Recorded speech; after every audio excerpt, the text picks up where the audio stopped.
வணக்கம் நண்பர்களே. இன்று ஒரு ஆடியோவை நான் பார்த்தேன். அந்த ஆடியோ மிகவும் வேதனை அடைய செய்கிறது. என்னவென்றால், கோயில்பட்டியில் சக்தி கணேஷ் என்பவர் காலேஜ் படிக்கிறார். நண்பனுக்கு கடைசியாக ஒரு மெசேஜை தட்டியிருக்கிறார் வாட்ஸ்அப் மூலமாக. நண்பா, காலையில் காலேஜ் பக்கத்தில் இருக்கிற தண்டவாளத்தில் நான் செத்து கிடப்பேன், வந்து பார்த்துக்கோ. அடுத்த ஜென்மம்னு ஒன்று இருந்துச்சுன்னா நம்ம சந்திப்போம், மன்னிச்சிரு நண்பா அப்படின்று போட்டிருக்கிறார். இந்த பதிவு வைரலாகி வந்து கொண்டு இருக்கிறது. ஆனால் ஒரு நிமிஷம் யோசிக்கக்கூட இல்லாமல் இந்த இறப்பு தற்கொலை செய்து கொண்டார். கோயில்பட்டியை சேர்ந்த சக்தி கணேஷ். வயது 20 வயதே ஆகியுள்ளது. இந்த 20 வயதில் என்னதான் தெரியும்?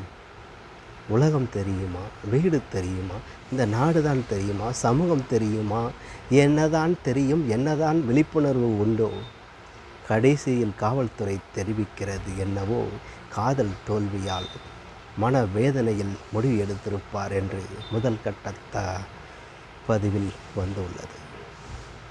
ஏன் இந்த நாட்டில் இருக்கிறவங்க எல்லாருக்குமே அடுத்த ஜென்மம் இருக்குன்னு எதிரியாக சொல்லியிருக்கிறாங்களா? திரைப்படத்திலையும் வரலாற்றுகளிலும் சொல்லியிருக்கலாம் அடுத்த ஜென்மன்ட்டு. அது உண்மை உண்டா? ஒரு நிமிஷம் சிந்தித்து பாருங்களேன். கிடையவே கிடையாது. அடுத்த ஜென்மங்கிறது இல்லவே இல்லை. இருக்கிற ஜென்மத்தை நல்லபடியாக முதல்ல வாழ கற்றுக்கிடுங்க. தற்கொலையாக மாற்றி காமிக்கணும். அதாவது தற்கொலை செய்ய வைக்கணும். அப்படின்றால் தற்கொலை இல்லாத நாடாக உருவாக்க வேண்டும். எப்படி ட்ரெயினில் போய் விழுந்து சாவதுக்கு துணிகிறாயோ, வாழ்க்கையில் ஜெபிக்கிறதுக்கும் ஏன் ஊக்கம் வரவில்லை? ஏன் வீட்டில் உள்ளவர்கள் ஊக்கத்தை கொடுக்கவில்லை? நண்பர்கள் எதற்கு ஊக்கத்தை கொடுக்கவில்லை? மனசை எதுக்கு தளர விட வேண்டும்? இது காதலுக்காக நான் சொல்லவில்லை. ஒட்டுமொத்த சமுதாயம் எந்த ஒரு பிரச்சனையாக கையில் எடுத்தாலும் அதில் தோல்விகள் வரும், வெற்றிகள் வரும். ஆகவே அந்த தோல்வியை படிக்கட்டுகளாக நினைத்து ஒவ்வொரு நிமிடமும் நாம் யோசனை செய்து, டென்ஷன், மைண்ட் டிப்ரெஷன் எல்லாருக்கும் வாழ்க்கையில் வர்றது தான், இல்லாதது எதுவுமே கிடையாது. ஆகவே அதையெல்லாம் விட்டு வாழ வேண்டும், வாழ கற்றுக்கொள்ள வேண்டும். அதுக்காண்டி தான் இன்றைக்கி எல்லாருமே போராடிக்கிட்டு இருக்கிறோம்.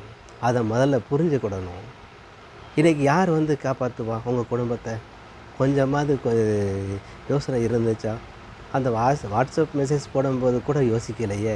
நம்மளுடைய வாழ்க்கை அவ்வளவுதான் சொல்லி தீர்மானிக்கிறதுக்கு எதற்கு சின்ன வயசுலேருந்து நமக்கு சோறு ஊட்டி பால் ஊற்றி சீராட்டி வளர்த்தார்கள்? எதற்கு 10 மாதம் வயிற்றில் சுமந்து பெற்று தவமிருந்து எத்தனையோ குழந்தைகள் இன்றைக்கி குழந்தைகளே இல்லாமல், கல்யாணம் முடிஞ்சும் குழந்தைகள் இல்லாமல் எத்தனையோ பேர் கோயிலுங்க அதுமா சுற்றிக்கிட்டு இருக்கிறாங்க. அது தெரியாமல் இருக்கிற உயிரை சந்தோஷமாக கழிக்கிறதுக்கு விட்டு போட்டு ஒவ்வொரு பிரச்சனைகள் வரத்தான் செய்யும். வராதது வாழ்க்கையே இல்லை. ஆக முன்னேறியவர்கள் எல்லாமே வாழ்க்கையில் ஒவ்வொரு படிகளாக வந்து தான் முன்னேறி இருக்காங்க. அதையெல்லாம் தெரிஞ்சும் கூட எத்தனை திரைப்படங்கள் பார்க்குறீர்கள், சமுதாயத்தில் பார்க்குறீங்க, பக்கத்து வீட்டில் பார்க்குறீங்க, எதிர்த்த வீட்டில் பார்க்குறீங்க. எல்லாமே பிரச்சனைகள் தான். பிரச்சனை இல்லாத நாடே கிடையாது. ஆகவே இந்த தற்கொலையை இனிமேல் யாரும் தற்கொலைங்கிற எண்ணத்துக்கே வரக்கூடாது என்று சொல்லிக்கொள்கிறேன். நெல்லை மாவட்டத்திலிருந்து வாசன் ரிப்போர்ட்டர் சார்பாக சக்தி கணேஷ் அவர்களுக்கு எனது ஆழ்ந்த இரங்கலையும் அனுதாபங்களையும் தெரிவித்துக் கொள்கிறேன். நன்றி.